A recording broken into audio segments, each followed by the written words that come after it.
1 year of exclusive breastfeeding என்னோட ஜர்னியை வந்து ஃபைனலாக உங்கள் கூட ஷேர் பண்ணலாம் அப்படின்னு பிளான் பண்ணியிருக்கேன். breastfeedingங்கிறது இட்ஸ் நாட் ஸோ ஈஸி. நான் வந்து இங்கே தான் தப்பு பண்ணேன்.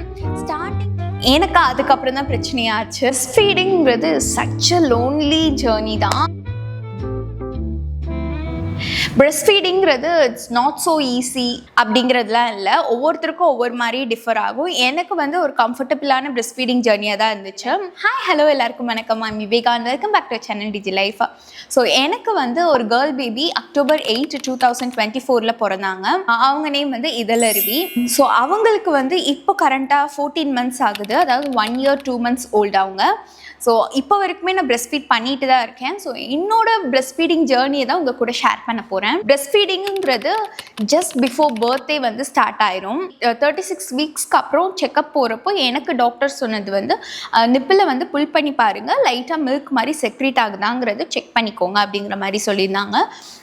அது இல்லைனாலும் ஒன்றும் வரி பண்ணிக்க வேணாம், அது பண்ணிக்கிட்டே இருக்க சொன்னாங்க. பிகாஸ் லைக் பிறந்ததுக்கு அப்புறமேட்டு மில்க் செக்ரீட் ஆக அது கொஞ்சம் ஹெல்ப்ஃபுல்லாக இருக்கும் அப்படிங்கிற மாதிரி ஒரு இதுதான். ஸோ எனக்கு வந்து லைக் அப்போவே வந்து இது பண்ணுறப்போ லைக் சும்மா ஒயிட் கலரில் சம்திங் செக்ரேட் ஆக அதுக்கு நேம் வந்து கொலஸ்ட்ராம் அப்படின்னு சொல்லுவாங்க. It's very very healthy actually பேபிஸ்க்கு. ஒரு சிலர் வந்து அதை கலெக்ட் பண்ணி கூட ஃபீட் பண்ணுவாங்க. பட் நான் அதை பண்ணலை. ஜஸ்ட் அதை வருதாங்கிற மாதிரி செக் மட்டும் பண்ணி பார்த்தேன். அவ்வளோதான் எனக்கு டாக்டர் சொன்னது. எனக்கு லேபர் கிளாஸஸ் சொன்னது பார்த்தீங்கன்னா பேபிஸ் பிறந்து ஒரு 1 hourலேயே வந்து ஃபீட் பண்ணணும் அப்படிங்கிறது தான். நார்மல் ஒரு சிசேரியன் ரெண்டுமே அப்படி தான். ஸோ பேபி பிறந்து ஒரு 1 hourல அவங்க வந்து எல்லா பேசிக் டெஸ்ட் அதெல்லாம் பண்ணிட்டு பேபி எல்லாம் க்ளீன் பண்ணிட்டு வந்து என்கிட்ட கொடுத்துட்டாங்க. நான் வந்து ஃபீட் பண்ணேன். அப்போ வந்து அங்கேருந்து நர்சஸ் தான் எப்படி வந்து ஃபீட் பண்ணணும், அவங்க லேட்சிங் எப்படி பண்ணணும் அப்படிங்கிறது எல்லாமே வந்து என்கிட்ட சொன்னது. அஃப்கோர்ஸ் லேட்சிங்கிறது நீங்கள் ஹாஸ்பிட்டலில் இருக்கிறப்பவே எப்படி பண்ணணும் அப்படிங்கிறத கேட்டு தெரிஞ்சுக்கோங்க. பிகாஸ் நம்ம வீட்டுக்கு வந்து ஒழுங்காக லேட்ச் பண்ணல அப்படின்னா நமக்கு ரொம்பவே பெயின்ஃபுல்லாக இருக்கும். பிகாஸ் இனிஷியலி வந்து 20 to 30 minutes கிட்டக்க அவங்க ஃபீட் பண்ணுவாங்க. பிகாஸ் பேபிஸ் ரொம்ப குட்டியாக இருப்பாங்க, அவங்களால ஸ்லோவாக தான் சக் பண்ண முடியும். அதனால ரொம்ப லாங் செஷன் தான் வந்து இனிஷியலி வந்து அவங்க ஃபீட் பண்ணிகிட்ருப்பாங்க. ஸோ லேட்சிங் எப்படி பண்ணணுங்கிறத ப்ராப்பராக ஹாஸ்பிட்டலில் நர்சஸ் ஒரு யார்கிட்டையாவது கேட்டு வந்துக்கோங்க. எனக்கு வந்து ஒரு நர்ஸ் சொன்னது பார்த்திங்கன்னா அவங்க குட்டியாக இருப்பாங்க, அதனால இப்படி சிஸ்ஸர் மாடலில் லைக் பிரெஸ்ட் இப்படி இருக்குன்னா சிஸ்ஸர் மாடலில் நிப்பில் பிடிச்சிக்கோங்க. ஸோ தட் அவங்க உள்ளே வந்து ஃபுல்லாக வந்து அவங்க வாயில் வைக்கணும் அப்படிங்கிற மாதிரி சொல்லியிருந்தாங்க. அது வந்து ரொம்ப ஹெல்ப்ஃபுல்லாக இருந்துச்சு இனிஷியலி. பட் கொஞ்சம் பேபி பெருசாக ஆக நம்ம வந்து வைக்கணும்னு அவசியம் இல்லை. இனிஷியலி ஒரு 2-3 வீக்ஸ்க்கு அந்த மாதிரி தான் நான் வச்சுட்டு இருந்தேன். அது வந்து பேபிக்கு ஈஸியாக தான் இருந்துச்சு. நான் வந்து இங்கே தான் தப்பு பண்ணேன். ஸ்டார்டிங் பேபிஸ் பிறந்து ஒரு 2-3 வீக்ஸ்க்கு வந்து 2 to 3 hours ஒன்ஸ் ஃபீட் பண்ணணும் அப்படிங்கிறது தான் சொல்லியிருந்தாங்க. பட் எனக்கு வந்து அது ப்ராப்பராக நான் கெட்டின் பண்ணிக்காம நான் வந்து டிமாண்ட் பேஸ்ட் ஃபீடிங் பண்ணால் போதுங்கிற மாதிரி விட்டுட்டேன். பேபி நல்லா தூங்குவாங்க ஸ்டார்டிங்கில். நான் சரி தூங்கட்டும்னு விட்டுட்டு எப்போ எந்திரிக்கிறாங்களோ அப்போ தான் நான் ஃபீட் பண்ணிட்டு இருந்தேன். ஸோ இதில் என்ன ஆச்சுன்னா பேபியோட வெயிட் வந்து ரொம்பவே கம்மியாயிடுச்சு. 2.8 இருந்தாங்க அவங்க பிறக்கிறப்போ. ஸோ அப்படியே வந்து கம்மியாகி 2.4 கிட்டக்க ஆயிட்டாங்க. இது வந்து எனக்கு நெக்ஸ்ட் செக்கப் போகிறப்போ தான் வந்து எனக்கு ஆக்சுவலி சொல்லியிருந்தாங்க, இல்லை நீங்கள் எழுப்பி தூங்கிடுவாங்க, அவங்கள எழுப்பி ஃபீட் பண்ணணும் அப்படிங்கிறத. ஸோ அதுக்கப்புறமேட்டு தான் வந்து நான் 2 hours ஒன்ஸ் 3 hours ஒன்ஸுங்கிற மாதிரி எழுப்பி ஃபீட் பண்ணிட்டு இருந்தேன். ஸோ இன்கேஸ் நீங்கள் நியூ பார்ன் வச்சிருக்கீங்க அப்படின்னா ஒரு 2 to 3 hours ஒன்ஸ் வந்து எழுப்பி ஃபீட் பண்ணுங்க. ஜஸ்ட் ஒரு 2 to 3 வீக்ஸ்க்கு அதை பண்ணால் போதும். அவங்களோட பர்த் வெயிட் கிராஸ் ஆகிற வரைக்குமே வந்து நம்ம 2 hours ஒன்ஸ் 3 hours ஒன்ஸ் வந்து ஃபீட் பண்ணிகிட்டே இருக்கணும். இனிஷியலியே பேபிக்கு என்ன ஆச்சுன்னா ஜாண்டிஸ் மாதிரி இருந்துச்சு, ஹாஸ்பிட்டல்லே இருந்துச்சு. யூஸ்வலி எல்லா பேபிஸ்க்குமே வருது தான். பேபிக்கு லைட்டாக தான் இருந்தது. அப்போ வந்து பேபியாக இருக்கப்பவே ஃபோட்டோ தெரப்பி பண்ணாங்க. அண்ட் நாங்கள் வீட்டுக்கு வந்ததுக்கப்புறம் நெக்ஸ்ட் செக்கப் ஒரு 2 weeks கழிச்சு போகிறப்போ லைட்டாக இருக்குங்கிற மாதிரி தான் சொல்லியிருந்தாங்க. But it will get reduced அப்படின்ட்டாங்க. பட் நம்ம வீட்டுக்கு வந்து ஒரு 2 days 3 days கழிச்சு பார்க்குறப்ப எனக்கு ரொம்பவே கண்ணு எல்லோயிஷாக இருக்கும் அப்படிங்கிற ஒரு பயம் வந்துருச்சு. அதனால் மறுபடியும் நாங்கள் ஹாஸ்பிட்டலுக்கு போனப்போ அவங்க ஜாண்டிஸ் டெஸ்ட் எடுத்து பார்த்தாங்க. பாயிண்ட்ஸ் வந்து லைக் ரொம்ப ஜாஸ்தியும் இல்லை பட் ரொம்ப கம்மியும் இல்லை. ஒரு நாள் மட்டும் நீங்கள் அட்மிட் ஆகி ஃபோட்டோ தெரப்பி கொடுங்க அப்படிங்கிற மாதிரி சஜஸ்ட் பண்ணியிருந்தாங்க. எனக்கு செம்ம பயம் ஆயிடுச்சு. மறுபடியும் அங்கே அட்மிட் ஆகணுங்கிறதே ஒரு மாதிரி ரொம்ப கஷ்டமாயிடுச்சு. அட்மிட் ஆனதில் ரொம்ப சஃபர் ஆனா பிகாஸ் அவளுக்கு வந்து பசிக்கு அழுவா, அவ்வளோதான ஒழிய ரொம்ப வந்து ஃபஸியாலாம் அழுதுட்டு இல்லை ஸ்டார்டிங்கில். அண்ட் இந்த டெம்பரேச்சருக்கு தான் ரொம்ப ஜாஸ்தி அழுதா. ஒன்று பசி இல்லைன்னா டெம்பரேச்சர் டிஃப்ரென்ஸ்க்கு தான் ரொம்ப ஜாஸ்தி அழுதது. இந்த ட்ரெஸ் எல்லாம் கழட்டிட்டு தான் வந்து ஃபோட்டோ தெரப்பி கொடுப்பாங்க. ட்ரெஸ் கழட்டினாலே அழுக ஆரம்பிச்சிடுறான். அதுவும் ஹாஸ்பிட்டல்லாம் வந்து டெம்பரேச்சர்ஸுமே கொஞ்சம் சில்லுன்னு தான் இருக்கும். ஏசியில் நாங்கள் ஆஃப் பண்ணியே வச்சாலுமே சில்லுன்னு தான் இருந்துச்சு. ஸோ அதில் ரொம்ப ரொம்ப அழுதுகிட்டே இருந்தால் ரொம்ப கஷ்டமாக இருந்தது. ஏன்டா கூட்டிகிட்டு வந்தோம் அப்படிங்கிற மாதிரி ஆயிடுச்சு. பட் அஃப்கோர்ஸ் அவ்வளோ நல்லதுக்கு தான் கூட்டிகிட்டு வந்தது. அந்த ஒன் டே வந்து ரொம்ப சஃபர் ஆனோம். But one day photo therapy கொடுத்ததுக்கப்புறம் she was much better and discharge பண்ணிட்டாங்க. எனக்கு அதுக்கப்புறம் தான் பிரச்சனையாச்சு. ஆக்சுவலி வீட்டுக்கு வந்ததுக்கப்புறம் எனக்கு வந்து ஒரு மாதிரி அலர்ஜிக் ரியாக்ஷன் மாதிரி ஸ்டார்ட் ஆச்சு. வேணா நான் என்ன பண்ணேன்னா அவங்களுக்கு வந்து அந்த பேபி கிரிப் மாதிரி இருக்கும், அதில் தான் வந்து அந்த லைட் வச்சு ஃபோட்டோ தெரப்பி கொடுப்பாங்க. பட் அதில் வந்து அவள் படுத்தானா ரொம்ப அழுகுறாளேன்னு நான் கையிலே வச்சு தான் ஃபோட்டோ தெரப்பி கொடுத்தேன். அந்த ரேடியேஷன்ஸ் எல்லாமே என் மேலே வந்து பட்டுச்சு. அது ரீசனா இல்லை வேறு என்ன ரீசனுங்கிறது எனக்கு சுத்தமாக தெரியல. அஃப்கோர்ஸ் எனக்கு கொஞ்சம் அலர்ஜி, எனக்கு அந்த ஆல்கஹால் பேஸ்டு வாஷஸ் அந்த லிக்விட்ஸ்லாம் வந்து சார் அந்த மாதிரிலாம் பட்டுச்சுன்னா கொஞ்சம் வந்து அலர்ஜியாக இருக்கும். லைக் ஸ்ப்ரே கைண்ட் ஆஃப் திங்ஸ்லாம் பட்டுச்சுன்னா அலர்ஜியாக இருக்கும். பட் அதர் தென் தட் எனக்கு எதுவுமே அந்த அலர்ஜிக்காக இருக்காது. அந்த ஃபோட்டோ தெரப்பினால அலர்ஜியா என்ன ரீசன்னே வந்து எனக்கு தெரியல. அதுக்கப்புறமேட்டு எனக்கு ரேஷஸ் மாதிரி ஸ்டார்ட் ஆச்சு. அப்புறம் தான் கண்டுபிடிச்சோம் லைக் ப்ரெக்னன்சி ஹார்மோன்ஸ் இருக்கும் இல்லையா. ஸோ எல்லா ஹார்மோன்ஸும் ஹையில் வந்திருக்கும் இல்லையா ப்ரெக்னன்சி டைமில். அது இமீடியட்டாக க்ராஷ் ஆனதுனால வர ஒரு சிம்டம்ஸ் தான் இதெல்லாம் அப்படிங்கிற மாதிரி தெரிஞ்சுக்கிட்டேன். பிகாஸ் என் கசின் ஒருத்தவங்களுக்கும் இதே மாதிரியே நடந்துச்சு அப்படின்னு சொன்னாங்க. அந்த ரேஷஸ் அதை ட்ரீட் பண்ணுறது ரொம்ப ரொம்ப ரொம்ப கஷ்டமான பீரியடாக இருந்தது. மோர் தென் அ மந்த் வந்து எனக்கு அந்த ரேஷஸ்லாம் இருந்துச்சு. இப்போ கூட அது வந்து அப்படியே ஸ்கார்ஸாக மாறி இருக்கு. லெக்ஸு ஃபுல்லாகவே பார்த்திங்கன்னா தடுப்பாக வந்துச்சு. ஏதாச்சும் லோஷன் ஒரு ஏதாவது ஆயில் வந்து நான் அப்ளை பண்ணிக்கிட்டே இருக்கணும். ஃபீட் பண்ணுறப்போ எல்லாமே ரொம்ப கஷ்டமாக இருக்கும். அவ்வளோ ஒரு இச்சியாக அப்படி இருந்தது. என்னடா அது அப்படியே ஸ்டார்டிங் அந்த 1 மந்த் வந்து ஃபீடிங் அண்ட் தூக்கம் இல்லாததே வந்து ஒரு கஷ்டம் இருந்தாலும் இது வந்து இன்னொரு ஆட்-ஆன் ப்ராப்ளமாக இருந்துச்சு. அண்ட் நாங்கள் அட்மிட் ஆயிருந்தப்போ டாக்டர் வந்து இன்னொன்று சொன்னாங்க. அப்போ ரொம்ப அழுதுட்டு இருந்தான்னு சொன்னீங்க. ஃபீடிங்லாம் ப்ராப்பராக தான் எடுத்துகிட்டு இருந்தா. பட் டாக்டர் வந்து மேபி பசினால கூட அழுவலான்ட்டு நீங்கள் எக்ஸ்பிரஸ் பண்ணி மில்க் கொடுத்து பாருங்க அப்படிங்கிற மாதிரி சஜஸ்ட் பண்ணாங்க. அப்போன்னு பார்த்து நான் மேனுவல் பிரெஸ்ட் பம்ப் வாங்கினேன். பிகாஸ் நான் வந்து டைரெக்டாக ஃபீட் பண்ணுறது தான் என்னோட ஐடியாவாக இருந்துச்சு. ஸோ ஃப்யூச்சர்லேயுமே அப்படி தான் பிளானாக இருந்தது. அதனால் பம்பில் வாங்க வேணான்னு தான் நினச்சிருந்தேன். பட் அப்படி சஜஸ்ட் பண்ணதுனால சரி எதுக்குன்ட்டு மேனுவல் பிரெஸ்ட் பம்பாக வாங்கினேன். இன்கேஸ் நீங்கள் ஏதாவது பிரெஸ்ட் பம்ப் வாங்குறீங்கன்னா மேனுவல் வந்து நான் சஜஸ்ட் பண்ண மாட்டேன். எலக்ட்ரிக் பிரெஸ்ட் பம்பே வாங்கிக்கோங்க. அஃப்கோர்ஸ் கொஞ்சம் காஸ்ட்லியர் சைடு தான். பட் அது வந்து கொஞ்சம் எஃபிஷியண்ட்டாக கொஞ்சம் ஈஸியாக இருக்கும். இது வந்து ரொம்ப டஃப்பாக இருந்தது எனக்கு வந்து மேனுவல் பிரெஸ்ட் பம்ப் வந்து எடுக்கிறதுக்கு. பட் நான் ரொம்ப ரேர் கேசஸில் நான் யூஸ் பண்ணேன் அப்படிங்கிறதுக்கு this was fine. Philips Avent manual breast pump தான் நான் வாங்கினேன். பிகாஸ் அதில் தான் வந்து அதோட ஃப்ளான்ச்சுன்னு சொல்லுவாங்க. ஸோ அந்த ஃப்ளான்ச் வந்து எந்த நிப்பிள்க்குனாலும் அது அடாப்ட் ஆகிக்கும். ஸோ நீங்கள் அது ஃப்ளான்ச் சைஸ் வந்து ஒழுங்காக போடல அப்படின்னா டெஃபினட்டாக ரொம்ப பெயின்ஃபுல்லாக இருக்கும் நீங்கள் எக்ஸ்ட்ராக்ட் பண்ணுறப்போ. ஸோ நீங்கள் உங்கள் ரிசர்ச் பண்ணிக்கோங்க. எனக்கு இந்த ஃபிலிப்ஸ் அவென்ட்டோட manual breast pump was fine, not too good but fine தான் சொல்லுவேன். அதை வாங்கி கொஞ்சம் எக்ஸ்ப்ரெஸ் பண்ணி கொடுத்தும் பார்த்தேன். சங்கடையில் கொடுக்க சொன்னாங்க, லைக் பாலாடைன்னு சொல்லுவாங்க இல்லையா, அதில் தான் ஃபஸ்ட்டு எக்ஸ்ப்ரெஸ் பண்ணி அதில் கொடுத்தோம். பட் அவளுக்கு வந்து அதில் குடிச்சு கம்ப்ளீட் பண்ணாலும் என்கிட்ட வந்து குடிச்சாதான் அவளுக்கு வந்து ஒரு மாதிரி சாட்டிஸ்ஃபைடாக இருந்துச்சு. இன்கேஸ் நீங்கள் எக்ஸ்ப்ரெஸ் பண்ணி கொடுக்குறீங்க அப்படின்னா டெஃபினட்டாக இது வந்து ரொம்ப இம்பார்ட்டண்ட்டாக நோட் பண்ணிக்கோங்க. நீங்கள் எக்ஸ்ப்ரெஸ் பண்ணுறீங்க அப்படின்னா உங்களோட மில்கோட அவுட்புட் வந்து எவ்வளோ இருக்குது அப்படிங்கிறத நோட் பண்ணாதீங்க. அதுவே ஒரு ஆட்-ஆன் ப்ரெஷர் தான். பிகாஸ் நீங்கள் எக்ஸ்ப்ரெஸ் பண்ணுறப்போ வர மில்க் லெவலும் பேபி குடிக்கிறப்போ வர மில்க் லெவலுமே டோட்டலி டிஃப்ரெண்ட்டாக. அவங்க கண்டிப்பாக அதை விட ஜாஸ்தி தான் வந்து குடிப்பாங்க. எக்ஸ்ப்ரெஸ் பண்ணுறதுல வரதும் இதுவும் வந்து மேட்ச் ஆகவே ஆகாது. ஸோ அதை பார்த்து வந்து ரொம்ப ப்ரெஷர் எடுத்துக்க வேண்டாம். இன்னொன்று முக்கியமான பாயிண்ட் நான் ஷேர் பண்ணணும்னு நினச்சது, நம்மளை பிரெஸ்ட் ஃபீட் பண்ணுற டைமில் நம்மளோட மூடுமே வந்து ரொம்ப மேட்டர்ஸ் தான். நாம் டிப்ரெஸ்ட் ஒரு சேடாக இருந்தோம் அப்படின்னா வந்து மில்கோட அவுட்புட்டில் வந்து அது ரிஃப்ளெக்ட் ஆகும். அதோட லெவல் செக்ரீட் ஆகுறது எல்லாமே வந்து அதில் இதாகும் அப்படிங்கிற மாதிரி எனக்கு அங்கே நர்ஸ் சொன்னாங்க. பிகாஸ் நான் அட்மிட் ஆன டைமில் ரொம்ப டவுனாக இருந்தேன், ரொம்ப அழுதுட்டு சொல்லிட்டே இருந்தேன். அப்போ தான் எனக்கு வந்து ஒரு நர்ஸ் சொன்னாங்க, நீங்கள் வந்து ரொம்ப ஃபீல் பண்ணீங்க அப்படின்னா டெஃபினட்டாக அது மில்கோட அவுட்புட் வந்து குறைஞ்சிரும் அப்படிங்கிற மாதிரி சொல்லியிருந்தாங்க. பிரஸ்ட் ஃபீடிங் ஜேர்னி வந்து ரொம்ப ரொம்ப எக்ஸாஸ்டிங்கான ஜேர்னி தான்.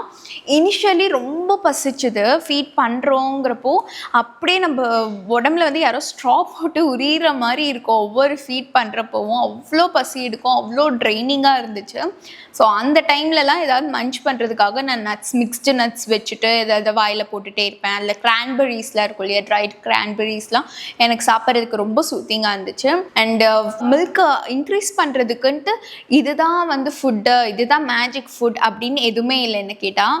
அஃப்கோர்ஸ் வந்து மில்கில் நான் குடிச்சிட்டு தான் இருந்தேன். பிகாஸ் அது வந்து எனக்கு சூத்திங்காக இருந்துச்சு. அதனால என்னோடய ப்ரெக்னென்சி டைம்லேருந்தே எனக்கு வந்து டீ காஃபீஸ் வந்து சேரவே இல்லை. ஒரு மாதிரி அல்சர் மாதிரி வந்துட்டு இருந்துச்சு. அதனால மில்க் தான் குடித்தேன். பட் அந்த மில்க்னால வந்து நம்மளோட மில்க் இன்க்ரீஸ் ஆகுமான்னு கேட்டால் டெஃபினட்டாக இல்லை. அப்படி தான் நான் படித்த வரைக்கும் தெரிஞ்சுக்கிட்டது அதுதான். It's a total myth. Of course உங்களுக்கு வேணும்னா ஒரு அப்போ மார்னிங் அண்ட் ஈவினிங்ஸில் வந்து நீங்கள் மில்க் குடிச்சிக்கலாம். பட் அதனால் நம்மளோட மில்க் இன்க்ரீஸ் ஆகுமான்னு கேட்டால் கண்டிப்பாக இல்லை. கார்லிக் வந்து பாலெல்லாம் போட்டு குடிப்போம் அப்படிங்கிற மாதிரி தான் எங்கள் வீட்டில எல்லாம் பெரியவங்கெல்லாம் சொல்லியிருந்தாங்க. பட் எனக்கு வந்து கார்லிக் அப்படிலாம் சாப்பிட பிடிக்காதுங்கிறதுனால எங்கள் அம்மா வந்து கார்லிக் ப்ரெட்டு ஒரு கார்லிக்லாம் போட்டு ஏதாவது சூப், ப்ரொக்கோலி சூப் அந்த மாதிரி வந்து இன்னோவேட் பண்ணி ரெசிபீஸ் எனக்கு கொடுத்தாங்க. இது ரொம்பவே ஹெல்ப்ஃபுல்லாக இருக்கும்னு நினைக்கிறேன். இன்கேஸ் நீங்கள் கார்லிக் வந்து இந்த மாதிரி ஆட் பண்ணிக்கணும்னா கார்லிக் ப்ரெட்டில் போட்டு ஆட் பண்ணிக்கோங்க. ஜஸ்ட் ஒரு ஸ்லைஸ் ப்ரெட்டில் நிறைய கார்லிக் அண்ட் பட்டர் போட்டு சாப்பிட்ருங்க. ஸோ ஏதாவது ஒரு ஃபன் வேஸ் வந்து கார்லிக் இன்க்ளூட் பண்ணிக்கோங்க. அதுவுமே எனக்கு வந்து டெஃபினட்டாக மில்க் இன்க்ரீஸ் பண்ணுமாங்கிறது எனக்கு தெரியல. பிரஸ்ட் ஃபீடிங்கிறது சச் அ லோன்லி ஜேர்னி தான். ஸ்டார்டிங்லலாம் வந்து பேபிஸ் ஒரு 20 மினிட்ஸ் 30 மினிட்ஸ் கிட்டக்க ஃபீட் பண்ணுவாங்கன்னு சொன்னேன் இல்லையா. ஸோ அந்த டைம்லாம் வந்து நாமளுமே ரொம்ப டயரிங்காக இருப்போம். நாமளும் உட்காந்துட்டே இருக்கிற மாதிரி இருக்கும். உட்காடுறதுக்கு ப்ராப்பராக வந்து கற்றுக்கோங்க எப்படி உட்காந்து ஃபீட் பண்ணணுங்கிறது. இன்கேஸ் நீங்கள் வந்து ஒரு மாதிரி ஸ்லவுச் பண்ணிலாம் உட்காந்து ஃபீட் பண்ணிங்கன்னா டெஃபினட்டாக பேக் பெயின் வரும். இது வந்து எனக்கு லேபர் கிளாஸ்லேயே சொன்னது தான். பேபி பிறந்ததுக்கப்புறம் டிஸ்சார்ஜ் ஆகுறதுக்கு பிஃபோர் வந்து எனக்கு எப்படி உட்காந்து ஃபீட் பண்ணணுங்கிறதே வந்து ஒரு சொல்லிட்டு போனாங்க. நாம் இப்படி ஸ்லவுச் பண்ணி பேபியை வச்சு பண்ணோம்னா டெஃபினட்டாக பேக் பெயின் வரும். ஸோ நல்லா வந்து உங்களுக்கு கம்ஃபர்டபுளாக சாஞ்சு உட்காந்துக்கோங்க. பெட் ஒரு சேரில் உட்காந்துட்டு பில்லோ மாதிரி ஏதாச்சும் ஒன்று வச்சுக்கோங்க. பிகாஸ் ஸ்டார்டிங்கில் ரொம்ப குட்டியாக இருப்பாங்க பேபி. ஸோ நம்ம ஹேண்ட் சப்போர்ட்டும் ரொம்ப முக்கியம். ரொம்ப நேரம் நம்ம இப்படி வச்சுட்ருக்கணும். ஸோ ஒரு பில்லோ மாதிரி இங்கே அடியில் வச்சுக்கிட்டா அந்த சேரில் வந்து ரெஸ்ட் ஆகிக்கும். ஒரு நீங்கள் வந்து இதுலையுமே வச்சுக்கிறீங்க, பெட்டில் வச்சுக்கிறீங்கனாலும் லாங் பில்லோவாக எடுத்து வச்சுக்கோங்க. உங்களுக்கு ஓகேனா நீங்கள் வந்து ஃபீடிங் பில்லோஸ்மே நீங்கள் யூஸ் பண்ணிக்கலாம். எனக்கு அது கன்வீனியண்ட்டாக தெரியல, அதனால நான் நார்மல் பில்லோஸ் தான் நான் யூஸ் பண்ணிட்டு இருந்தேன். ரொம்ப டைனியாக இருக்கிறப்போ நான் வந்து படுத்துட்டு ஃபீட் பண்ணுறதுங்கிறது I personally wouldn't recommend. Because அவங்களுக்கு வந்து ரொம்ப குட்டியாக இருப்பாங்க, ஃபீட் பண்ணுறதே ரொம்ப கஷ்டமாக இருக்கும். நமக்குமே அது ஹேண்டில் பண்ணுறது கஷ்டமாக இருக்கும். மில்க் லீக் ஆகி அவங்க காதில் கூட போடலாம். ஸோ நிறைய ஃபேக்டர்ஸ் இருக்குது. ஸோ எனக்கு அது பர்சனலி கொஞ்சம் பயமாக இருந்தது. அதனால ஒரு 5 மந்த்ஸ்க்கு அப்புறம் கொஞ்சம் பேபி பெருசானதுக்கப்புறம் அவங்களுக்கு ஃபீடிங்லாமே ரொம்ப கம்ஃபர்டபுளாக ஆயிடுச்சு. நமக்குமே ஃபீட் பண்ணுறது கம்ஃபர்டபுள் ஆனதுக்கப்புறம் நான் நைட் டைமில் மட்டும் பெட்டில் படுக்க வச்சு ஃபீட் பண்ணிட்டு இருந்தேன். மில்க் சப்ளை வந்து கிராஜுவலாக வந்து டிமாண்ட்க்கு ஏற்ற மாதிரி இன்க்ரீஸ் ஆயிரும். எனக்கு ஒரு 2-3 மந்த்ஸ்க்கு அப்புறம் பார்த்தீங்கன்னா பிரெஸ்ட் என்கார்ஜ்மெண்ட்டில் ஸ்டார்ட் ஆச்சு. பிரெஸ்ட் மில்க் வந்து லீக் ஆகலாம் ஆரம்பிச்சுது. ஒவ்வொரு டைம் வந்து பம்ப் பண்ணியும் ஸ்டோர் பண்ணிடுவேன். சம்டைம்ஸ் பேபிஸ் ரொம்ப நேரம் தூங்கிடுவாங்க. ஸோ டிமாண்டுக்கு ஏற்ற மாதிரி தான் நம்மளோட மில்க் அவுட்புட் வந்து செக்ரீட் ஆகும். நீங்கள் இன்கேஸ் மில்க் கம்மியாக இருக்குது அப்படின்னா வந்து இந்த டிப் யூஸ் பண்ணுங்கள். நீங்கள் எவ்வளோ இது பம்ப் பண்ணி எடுத்துட்டுருங்க.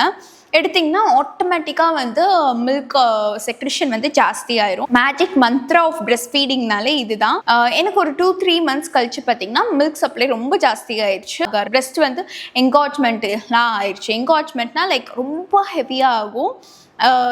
ஸோ ரொம்ப வந்து அன்ஈஸியாக நமக்கே ஃபீல் ஆகும். அண்ட் மில்க் வந்து லீக் ஆக ஆரம்பிக்கும். ஸோ அந்த டைமில் வந்து ஹக்கா அப்படின்னு ஒரு ப்ராடக்ட் யூஸ் பண்ணேன். அது எப்படின்னா லைக் சக்ஷன் மாதிரி. அது நீங்கள் அது வந்து லைக் எதுவுமே நம்ம பண்ண தேவையில்ல. ஜஸ்ட் அது ஒரு சக்ஷன் மாதிரி அதை விரிச்சு நம்மளோட பிரெஸ்ட்டில் போட்டு சக் பண்ணுற மாதிரி வச்சுட்டிங்கன்னா இன்னொரு சைடு நம்ம ஃபீட் பண்ணிட்டு இருக்கிற டைமில் வந்து இந்த சைடு வந்து ஃபுல்லாக எம்டி ஆக ஆரம்பிச்சிடும்.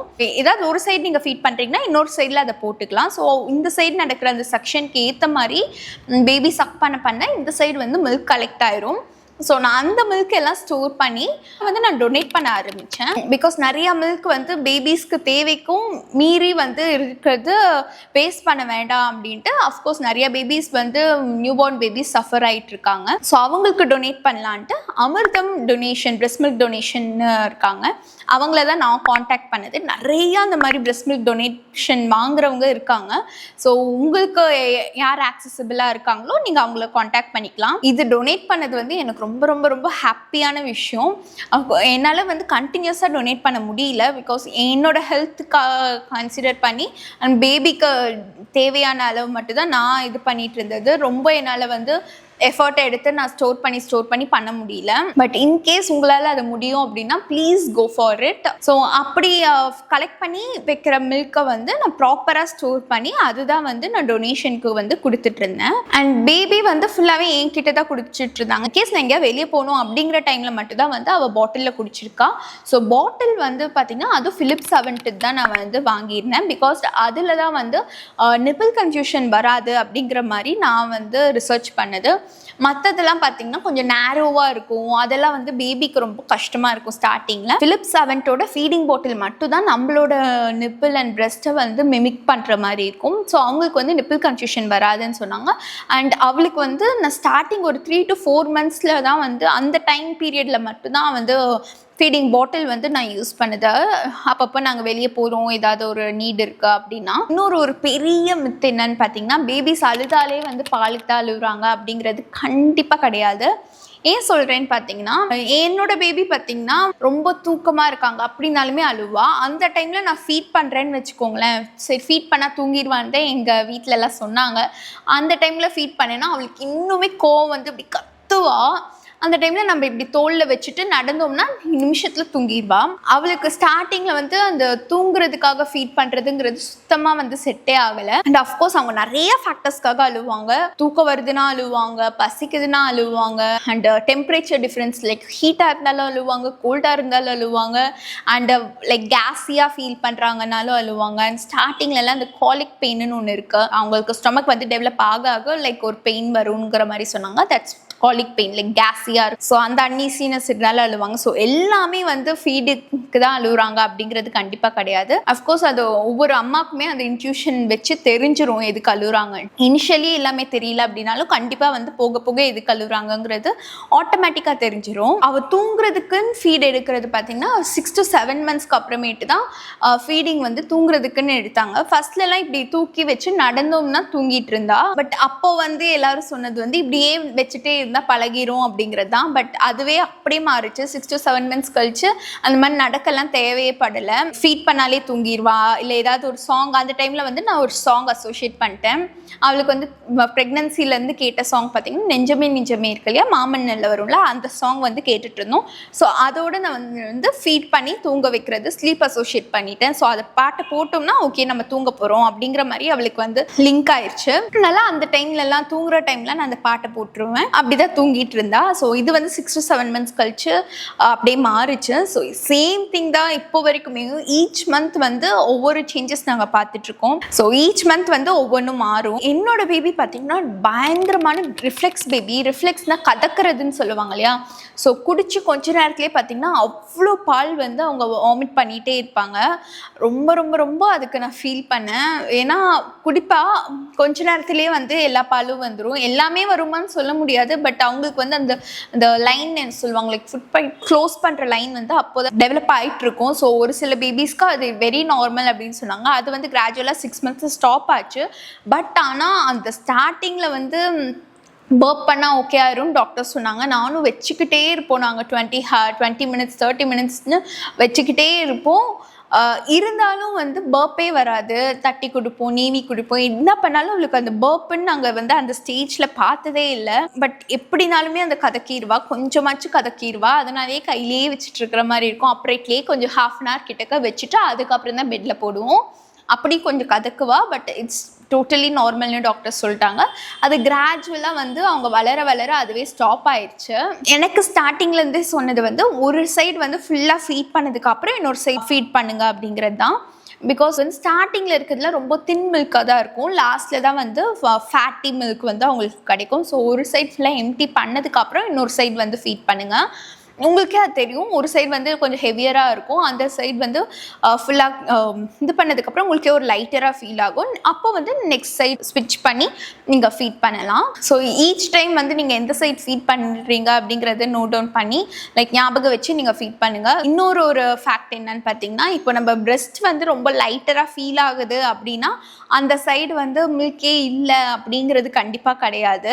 நம்மளோட இப்போ நம்ம டேப் வந்து திறக்கிற மாதிரி தான், டேப் திறந்தோம்னா தண்ணி வந்துட்டு இருக்கும், டேப்பை க்ளோஸ் பண்ணிட்டா அது பின்னாடி வந்து தண்ணி இல்லைங்கிறது இல்லையா, கண்டிப்பாக அங்கே தண்ணி ஸ்டோர் ஆகிருக்கும் இல்லையா. ஸோ சேம் ஃபேக்டர் தான். ஸோ மில்க் வந்து எப்படியுமே வந்துட்டு தான் இருக்கும். பிகாஸ் எனக்கு ஒரு 3 months வந்து இதே கன்ஃபியூஷன் வந்துச்சு. அவங்க அழுதுகிட்டே இருப்பா, இந்த சைடு ஃபீட் பண்ணாலும் அழுவா, இந்த சைடு ஃபீட் பண்ணாலும் அழுவா, இது இருந்துட்டு இருந்தது. ஸோ அந்த டைமில் தான் ஐயோ ஃபார்முலாவே கொடுத்துடலாமா அப்படிங்கிற மாதிரி நான் வந்து ஒரு மைண்ட் செட்டுக்கு வந்தேன். அவ்வளோ கஷ்டமாக போச்சு, மில்க்குக்காக அழுகுறாளுங்கிற நினச்சிட்டு ரொம்பவே ஃபீல் பண்ணேன். பட் ஆனால் அவங்க அப்போ அழுதது வந்து அதுக்கு இல்லவே இல்லை, ஃபீடிங்லாம் ப்ராப்பராக தான் இருந்துச்சு. அவளுக்கு வேறு ஏதோ ஒரு டிஸ்கம்ஃபர்ட் இருந்ததுனால தான் அப்போ அழுதான். ஸோ ஃபார்முலா ஃபீடிங்கிறது தப்பு அப்படிங்கிறதுக்காக நான் இதை சொல்ல வரல. அஃப்கோர்ஸ் ஒவ்வொருத்தருக்கும் ஒவ்வொரு ப்ரிஃபரன்ஸ் இருக்கும், ஒவ்வொருத்தரோட ஃபிசிக்கல் அண்ட் மென்டல் ஹெல்த்துக்கு பேஸ் பண்ணி தான் நம்மளோட மில்க் செக்ரிஷனுமே இருக்கும் இல்லையா. ஸோ அதோட டிஃபிகல்ட்டிஸ் நிறையா இருக்குது. இன்கேஸ் நீங்கள் ஃபார்முலா ஃபீடிங் தான் போறீங்கன்னா வெரி வெரி குட். பேபியோட ஹெல்த் தான் நம்மளோட ஃபர்ஸ்ட் ப்ரிஃபரன்ஸாக இருக்கணும். ஸோ ஃபார்முலா ஃபீடிங்கை நான் இதில் சப்போர்ட் பண்ணுறேனா இல்லையா அப்படிங்கிறதுலாம் இல்லை. ஃபீடிங் பண்ணுறதுங்கிறதே இட்ஸ் அ பியூட்டிஃபுல் ஜேர்னி தான். Either it's a breast feeding journey or it's a formula feeding journey or ரெண்டுமே மிக்ஸ் பண்ணி கொடுக்குறீங்கனாலும் இட்ஸ் டோட்டலி ஃபைன் தான். இது பத்தாமே போகும். குட் மார்னிங், என்ன அதுக்குள்ளே ஏஞ்சிட்டீங்க?